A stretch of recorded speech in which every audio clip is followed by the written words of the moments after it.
Nagtanong si Iris kay Jetro kung paano nagsimula ang kanilang negosyo.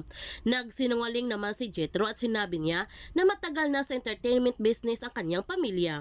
Kaya nabisto na nga ni Iris ang pagsisinungaling ni Jetro at malakas ang kanyang kutob nang dahil sa pera ninakaw ni Tyrone sa kanila ang dahilan sa pagyaman ni Jetro. Nilagyan naman ni Harry ng pampatulog ang inumin ni Jetro para madali lamang nila ito dalhin.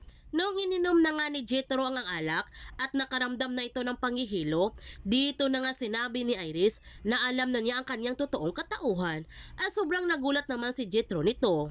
Kinaladkad ng mga tauhan ni Harry si Jetro sa labas ng bar at sinakay nila ito sa sasakyan. Ipinalam ni Jasmine kay Aster ang pagsuggest ni Sandro sa kanya na kailangan niyang pasukin ang mundo ng negosyo ng mga Buenavedes at doon nila malalaman kung anong sekreto na tinatago ng mga Buenavedes. Nagtanong si Aster kay Jasmine kung paano niya ito gagawin.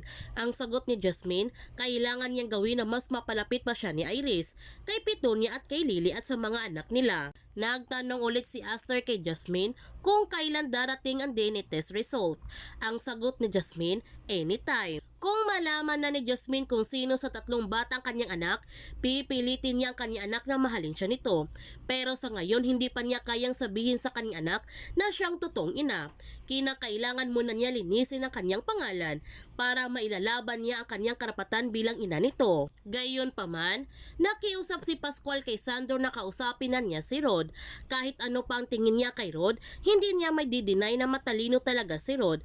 Hanggang ngayon, alam niya na inisakaso pa rin niya ang kaso ni Albano at De Vera. Ang sabi ni Sandro na pinipressure na siguro si Rod ni Victorio Buenavedes. Kaya pinagsabihan niya si Pascual na huwag niyang kakalimutan ang kanilang pinag-usapan na hindi niya ito pinipilit na tulungan siya dahil kapag siya ay masibak, madadamay siya nito. Ang sabi ni Pascual na bago ito mangyari, natiklunan nila ang tunay na mga kriminal. Ang sabi ni Sandro na yan ang kanyang nagustuhan, positive siyang mag-isip, pero iklaro lamang nila kung ano man ang mangyari, kahit anong mangyari wala silang sisihan.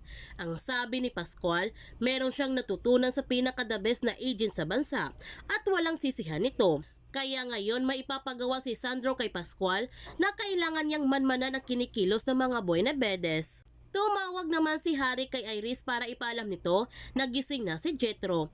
Kaya nagpunta na kagad si Iris sa kinaroonan ni Jetro para malaman niya kung nasaan si Jasmine Flores ngayon at pati ng anak nito. Dahil gagamitin niya ang bata para ilabas sa lungga sina Tyrone at Jasmine. At walang kamalay-malay si Iris na sinusundan na siya ngayon ng isang agent. Samantala, ibinigay na nga ni Sandro kay Jasmine ang resulta ng DNA sa tatlong bata at sinabi naman ni Sandro na hindi niya anak si Angel at si Camila ang kanyang totoong anak dahil nagmatch silang dalawa. Sobrang nagulat si Jasmine sa kanyang nalaman at hindi siya makapaniwala nito na anak niya si Camila at napaisip tuloy siya kung paano napunta ang kanyang anak kay Lily na nagbuntis naman si Lily noon. Kaya hindi muna maniniwala si Jasmine na anak niya si Camila. Ang sabi ni Sandro na kailangan nilang gawin ngayon ay ipadinetest nila sina Lily at Camila. Kung hindi sila magmatch, ang ibig sabihin nito anak niya talaga si Camila. Hindi naman aalis si Lily sa Pilipinas dahil ayaw niya talagang iwan si Iris. At makikita mo sa pagmumukha ni Lance na gusto niyang ilayo si Camila kay Iris dahil kapag malaman ni Iris ang totoong katauhan ni Camila, sigurado siya nito na sasaktan niya ang bata. At kakalimutan ni Iris kung gaano niya ito kamahal si Camila dahil mangingibabaw ang galit nito para sa totoong mga magulang ni Camila. Buhay pala si Tyrone at nakakulong naman ito sa bansang China at hindi niya alam na hinahanap na siya ngayon ni Iris. Kaya huwag natin palalapasin ang kapanapanabik mga tagpo sa Lavender Fields. Kung bago ka pa channel ko, don't forget to like, subscribe, and click notification bell para palagi kang updated sa mga videos in-upload ko. Thank you for watching and God bless to everyone.